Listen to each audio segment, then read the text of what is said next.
Bonjour chers téléspectateurs, ici Carole Rougeant. Bienvenue à notre rubrique méditation. C'est la fête du Christ roi de l'univers. Aujourd'hui, je vous invite à écouter l'homélie du Père Augustin Béranger présentée par Rémi Martin. Restez avec nous pour ce moment exceptionnel de partage spirituel. Chers frères et sœurs, aujourd'hui, nous terminons notre année liturgique avec la fête du Christ, roi de l'univers. Mais qu'est-ce que cela signifie ?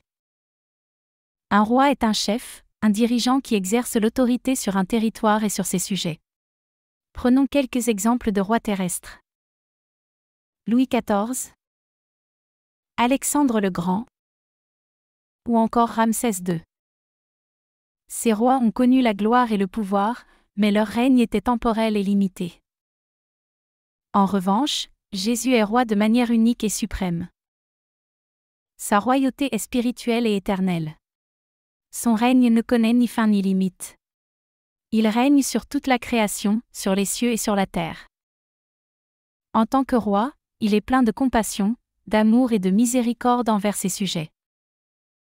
La première lecture, tirée du livre d'Ézéchiel, nous révèle comment la royauté de Jésus se distingue de tous les rois de la terre. Il est le roi berger, celui qui prend soin de son troupeau.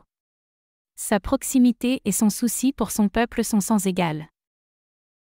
Nous aussi, nous sommes appelés à imiter cette proximité et ce souci envers nos frères et sœurs, en particulier les plus vulnérables.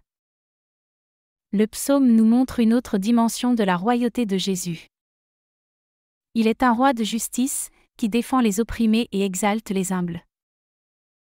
Sa royauté se distingue de celle des rois de la terre qui peuvent être corrompus et égoïstes. En tant que disciples du Christ, nous sommes également appelés à exercer une royauté de justice et d'amour envers les autres. Dans la deuxième lecture, de Saint Paul aux Corinthiens, nous apprenons que la royauté de Jésus se manifeste également dans sa victoire sur la mort. Il est le roi qui a triomphé de la mort pour nous donner la vie éternelle. Nous aussi, nous sommes appelés à vivre dans l'espérance et à être des porteurs de vie pour les autres. Enfin, dans l'Évangile selon Matthieu, Jésus se présente comme le roi qui sépara les brebis des boucs en fonction de leurs actes de charité envers les plus petits.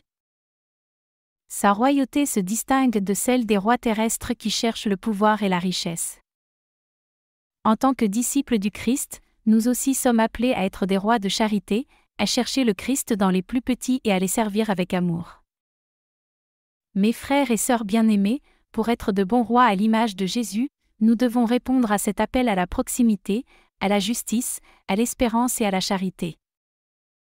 Nous pouvons être des rois dans nos familles, dans nos communautés et dans nos lieux de travail, en agissant avec amour et en cherchant le bien de tous.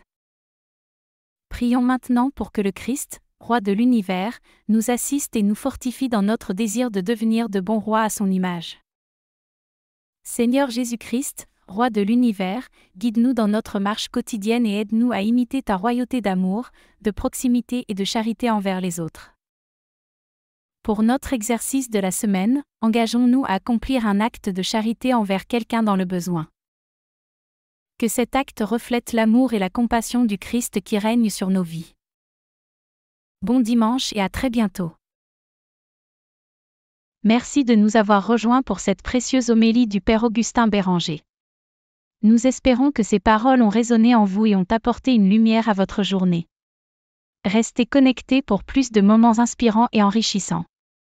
Je suis Carole Rougeant, et c'était un plaisir de partager ce moment significatif avec vous. À bientôt et que votre journée soit emplie de paix et de sérénité.